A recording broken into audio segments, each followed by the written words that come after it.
6:34 right now. Governor Green, as promised, joins us live in studio. Yeah, good one. Did you have a good Thanksgiving? It was great, thanks. Okay. We have a lot to talk about. So we wanted to start off about your money because we know there's a big tax cut coming. What can you tell us about it to make sure that we all benefit from this? Well, people, especially those who don't file with a lot of deductions, will benefit. But it's pretty much everybody up well over $100,000. People are going to see a lot more money in their paycheck because we're doubling the standard deduction. And the goal of that is to make Hawaii more affordable. Over the course of the next 7 years or so, we're going to reduce taxes by about $5.5 billion. And we're going to gradually make sure we right-fit government without cutting any jobs to pay for that. So this is money that goes back into families of four for about $4,000 per family. That's on the average. It'll affect everyone a little bit differently, but people should start seeing more money in their paychecks. Yeah, that'll help.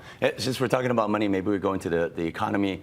A lot of people, a lot of businesses out there waiting for our visitors from Japan to come back. You seem excited about the news that they've joined Global Entry. How could that impact us? So we've been working on that for a year and a half, pretty much since I was sworn in. Cameron Deptula, who's one of my kind of studly young go-getters, made that happen with our team. Basically, what we're trying to do is we're trying to get a lot more travel from the Japanese market back to Hawaii. The Japanese have traditionally been a large part of the economy, fewer travelers, but a lot more money. And we've been encouraging them to return in spite of the weak yen. What they'll do is they'll be able to get this global entry permission now. So they go through a process. It's a very safe population, and then they won't have to wait in lines. So this is a part of opening a very seamless corridor between Japan and Hawaii, and I'm going to keep working on that because it helps our economy. Will this be in effect in time for them to use it for the upcoming marathon? I know it's kind of soon. It will, actually. We believe that they can. Some of the people could start getting in. We've seen about a 10% increase already in registrations for the marathon. We think there's going to be a lot of sports tourism in the coming years because of the marathon, because of Otani and his presence here in Hawaii. Yeah, all these things. And so I'm trying to find new ways to expand our economy without having too many additional people. And it seems to be working. Yeah, I know you mentioned also the Olympics as well, but can we get specific with the marathon? We got that coming up in our coverage. How impactful is that for businesses here in Hawaii and the economy as a whole? It's usually a very big boost in the fourth quarter. You know, you can get over 25,000 people, all of whom are kind of in a mix between a celebration for the marathon and holiday spending. And each increment of 10% means millions and millions of dollars for local businesses. I did another thing kind of quietly, which was I gave state workers off Friday, where no one really wants to work in the day after Thanksgiving anyway, not because of hangovers, just because of it's, in that long weekend. And I wanted those individuals who just got hazard pay to spend money on small businesses, and we're seeing that already. So big upticks in local business, we believe, and that will just help everybody. You've been pretty vocal about Robert Kennedy Jr. being the nominee for the Health and Human Services by President-elect Trump.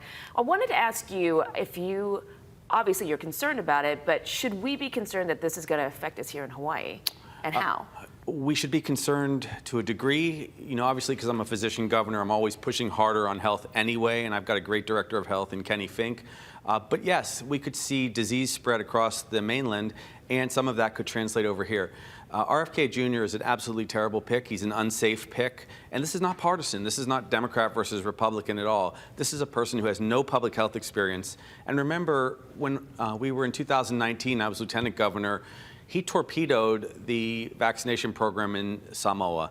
And you saw 83 people die, most of whom were children, 5,000 diagnosed extra cases of measles, and there were many more. Measles, mumps, and rubella all are very dangerous. And you will see spread if we go beneath the threshold of herd immunity. That's what we're probably going to see if he gets confirmed. I'm going to push back against his confirmation. I will even go to Washington, D.C. and testify in front of the Senate if asked, because he and some of the other health officials that have been nominated are not serious. Again, there are very good conservative Republican nominees that the president has a right to put in, but not this guy, because this guy makes our children unsafe. I received a text message from a gentleman last night who said that his family has had 2 incidents of deafness because the parents of those babies were unable to get protection from, in this case, it was rubella. And in utero, in the mom's belly, that virus churned, and rubella ended up causing congenital deafness now. So there's just so many reasons that Kennedy should go work in some other field, probably environmental science. It's a bad choice, and America has to do better. Yeah. Something that caught a lot of people off guard recently was the ousting of UH Athletics Director Craig Angelos. A lot of people thought that you would have known a little bit more about this. Were you caught off guard? And what do you think about that position going forward? Well, in the months that ran up to Craig being relieved or not having his contract re-upped, there had been a lot of contentious conflicts, not from me, but a lot of people in the background were upset about how the Mountain West, joining the Mountain West was handled, about whether or not we made an adequate play to join other conferences. So the president decided not to re-up him. There also had been some differences of opinion. Craig's a very good human being, so I feel badly that he didn't get re-upped as a person. But this gives the president, President Hansel, an opportunity to create her own team, her own staff, and I think that that's good as we head towards the new stadium, which we're pushing forward on too.